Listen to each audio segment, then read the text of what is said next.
She was barely more than a child, her hands still small, her voice still soft, her heart still untouched by the weight of life's burdens. And yet, before she turned 13, she carried a kingdom's hopes in her womb, married at 11, pregnant at 12. This is not the story of a queen remembered in marble statues or gilded portraits. This is the story of a girl whose life was consumed before it even began. History often buries such tales. Kings are remembered for battles, treaties, and triumphs. But what of the young girls, turned into brides before they knew the meaning of love? What of the daughters bartered like coin, their bodies pledged as collateral for thrones and crowns? Behind the pageantry, the silks, and the jewels, there was terror. Behind every golden wedding ring lay a shackle, and behind the veil of royal glory, there was blood, there was silence, and there was the cruel truth that childhood itself could be sacrificed on the altar of power. This is the forgotten story of England's royal child bride, a story of innocence lost, of ambition unrestrained, and of a crown far too heavy for such small shoulders. From the very moment of her birth, she was not seen as a daughter, but as a promise. In the courts of medieval England, children of noble blood were not nurtured as children, but measured as assets. Sons were soldiers, heirs, and symbols of dynastic strength. Daughters were treaties. They were peace offerings wrapped in silk, bargaining chips swaddled in linen. She entered the world into this cold arithmetic. Her cries were not met with lullabies but with calculations. Who could she marry? What borders could she secure? What rival could be appeased? The England of her childhood was a realm of fragile alliances and simmering wars. Every throne was shaky, every crown contested. And so, every noble daughter carried a hidden burden. Her body was the future of kingdoms. Before she could even walk, her name was whispered in negotiations. Before she could read, her fate was signed in letters sealed with wax.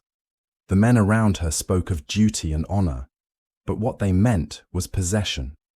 She would belong to another long before she understood the meaning of belonging.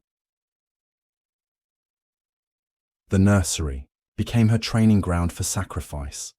Every lesson in courtly grace, every word of scripture, every bow and curtsy, it was all preparation. Not for a future she might choose, but for a bargain already made. Her childhood was not stolen. In a single moment, it was stripped away piece by piece, until nothing remained but a pawn ready to be moved, and the game was only just beginning. At just 11 years old, she should have been learning songs, reciting prayers, or playing in the gardens of her household. Instead, she was dressed in silk and jewels far too heavy for her tiny frame. The day had come, her wedding day. The church was filled with incense, a haze of holiness that could not mask the unease lingering in the air. Candles flickered against the stone walls, casting long shadows as if even the saints themselves looked on in judgment. Nobles gathered in their finest robes, their voices low, their eyes sharp. For them, this was not a wedding, it was a treaty, sealed in human form. The child walked slowly toward the altar, her veil trailing behind her like a shroud. Each step was rehearsed, taught by tutors who reminded her that grace was not beauty, but duty. The crown she would one day wear was whispered about in every jeweled glance. Yet in that moment, the weight of ceremony pressed harder than any crown could. Courtiers forced their smiles, but whispers betrayed them. Behind the jeweled masks of celebration, unease stirred. Some pitied her, others justified it. This is how it has always been. This is how peace is made. But even they could not silence the disquiet, the sense that innocence was being paraded as pageantry. When the vows were spoken, her voice was barely a murmur, swallowed by the echo of the church. She did not understand fully the words she repeated, and yet those words bound her life, her body, and her future to a man she hardly knew, to a role she could never refuse. The bride was 11, the groom a prince. The kingdom rejoiced, and yet the altar was not a place of joy. It was a stage where childhood was sacrificed for power. Her veil may have concealed her face, but it could not conceal the truth. England had dressed a child in the costume of a queen. The wedding feast had barely ended when the whispers began. For in medieval courts, marriage was never about companionship. It was about heirs. And heirs required consummation. The bedchamber was not private. It was political. In many courts across Europe, newlyweds were escorted to their marriage bed, under the watchful gaze of lords, ladies, and priests who sought proof that the union was sealed, curtains drawn, candles burning, expectations heavy as stone. For an 11-year-old girl, the very idea was terrifying. Yet for the men of power, her terror was irrelevant. Her body was not her own. It belonged to the state, to the crown, to the lineage that demanded her sacrifice. Whispers in chronicles and records paint a grim picture. Some suggest the consummation was delayed, at least for appearances. Others hint at darker truths, that pressure mounted from all sides for the girl to fulfill her duty. Physicians, priests, and courtiers alike treated her womb as if it were a battleground, one that must yield victory in the form of a son. Imagine the weight, to be 12 years old, yet spoken of only in terms of fertility, to be examined, discussed, and judged not for wit or charm, but for the possibility of bearing a child. A body still growing, forced into expectations that would break even the strongest of women. The palace walls echoed with this brutal arithmetic. Each month without pregnancy was a failure. Each sign of womanhood became evidence, dissected in whispers among the ladies of the court. She was no longer a girl, nor even a wife in the tender sense. She was a vessel whose worth would be measured by what she could deliver, and soon that burden would bear its darkest fruit. At 12 years old, the child bride would become a mother. But behind the triumphal announcements of the court, behind the proclamations of dynastic strength, lay a truth too harrowing to ignore. England had demanded not only her childhood, but her very body.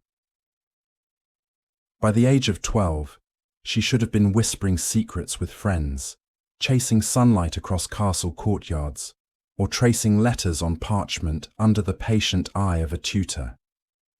Instead, her body was already carrying the weight of England's future. She was pregnant, a child carrying a child.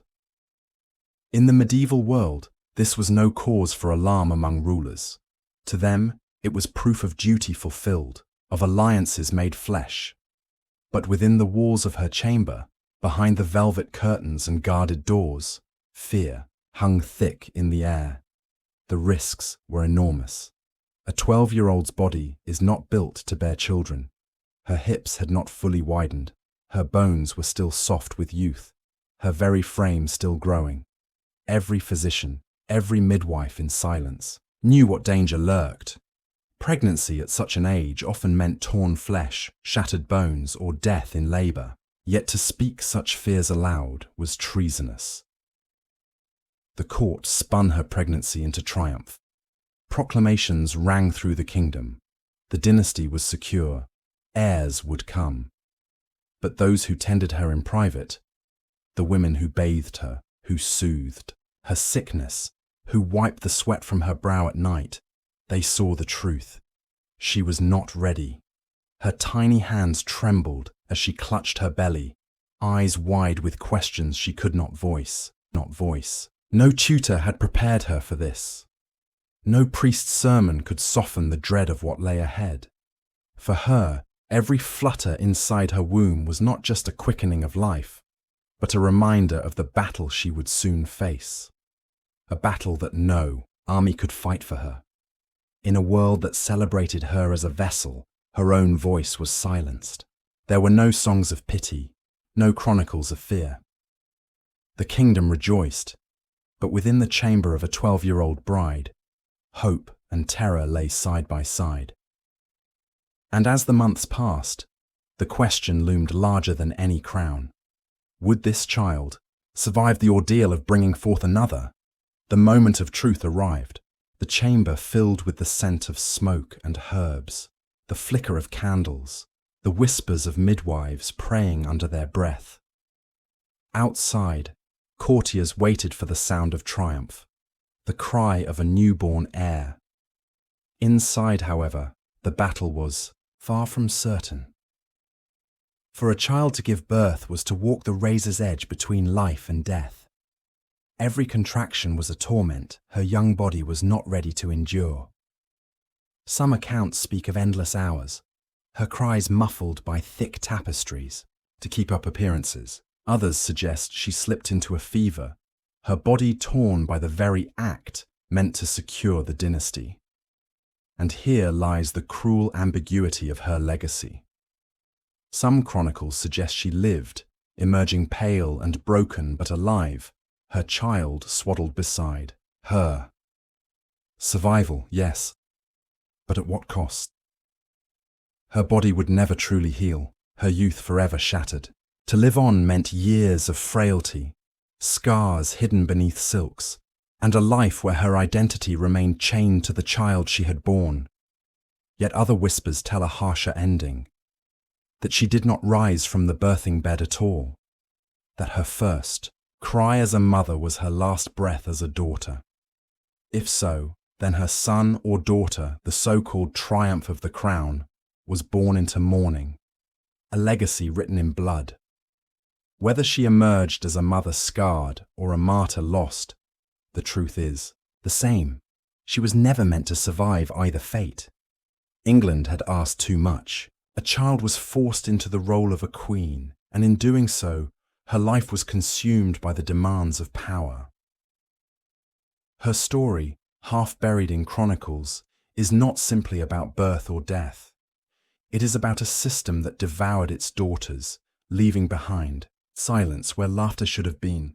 News travels quickly in royal palaces. Though her suffering was hidden behind brocade curtains and guarded doors, whispers seeped out like smoke through cracks. The court began to murmur. Servants spoke of a child too frail to rise from her bed. Ladies-in-waiting carried fragments of truth in lowered voices, of a girl's tears, of sleepless nights, of a body breaking under burdens it was never meant to bear. Not all who heard were moved by pity. Some courtiers saw advantage in her misery. A weakened bride meant instability, a chance to maneuver, to whisper into the king's ear, to shift the balance of power. Her pain became another game piece in the endless struggle for influence. Chroniclers recorded the events with careful detachment, their words chosen like soldiers on a battlefield. They praised alliances, celebrated heirs, and cloaked the human cost in noble rhetoric. Rarely did they write of her face, her voice, or her terror. Yet between the lines, the silence was deafening. Beyond England, foreign rulers listened closely. Letters carried across seas told not just of a marriage alliance fulfilled, but of the shocking truth behind it. A child bride made mother before her time. Some courts pitied her plight, others sneered, calling it weakness, a flaw in the English crown. And so her chambers became both cradle and stage, where pity, exploitation, and ambition all converged. She was the heart of gossip, a ghost in whispers. Her tragedy too raw to be spoken aloud, yet too potent to ignore. History is rarely kind to girls. Kings are carved into stone, warriors etched into legend. But child brides, they fade into the margins, their stories buried beneath gilded victories. She was no different. The chroniclers, nearly all men, loyal to power, knew their duty. They, polished the reign of kings, they glorified battles, they painted dynasties as ordained by God. To admit the truth of her suffering would have stained the very foundation of monarchy. And so, they wrote around her. Her wedding, yes, described in detail, jewels glittering like stars. Her pregnancy, noted with pride, framed as a triumph for the realm. But her voice, her fears, her cries in the night, those were excised. Ink refused to touch them. In some records she is no more than a name, a date, a line beneath a husband's accomplishments. In others, she disappears entirely, absorbed into the background of history's pageant. It was not an accident. It was erasure by design. For the monarchy, silence was protection. To admit the cruelty of a child forced into motherhood would have revealed the cracks in the sacred armor of divine rule. Better to forget her than to remember the price she paid. And so, centuries later, when we search the chronicles, we find not a girl's laughter or lament, but only absence, a silence, louder than any words, a queen in name perhaps, a pawn in truth. And in the official memory of kings, she never truly lived at all. She was never meant to rule. She was meant to secure a treaty, an alliance, a future for men who would never know the weight of what they demanded. At 11, she was dressed in satin and gold. At 12, she was dressed in expectation, her body pressed into service for a dynasty. And then, silence. Her name barely whispered, her life consumed before it could unfold. This is the cost the chronicles hide, the cost of ambition wrapped in velvet. She was not a queen in memory, not a mother in legend, not even a child in truth. She became something else, a symbol of what power takes when unchecked. Look closely at the history of crowns, and you will see the cracks, jewels bought with blood, alliances forged with innocence, thrones standing on bones too small to bear their weight. Her story lingers, even when the records deny it. It lingers in every silence, every erased name, every girl who became a pawn instead of a daughter. A crown too heavy for a child does not glitter, it crushes. And its shadow stretches across centuries, a warning history has yet to fully heed.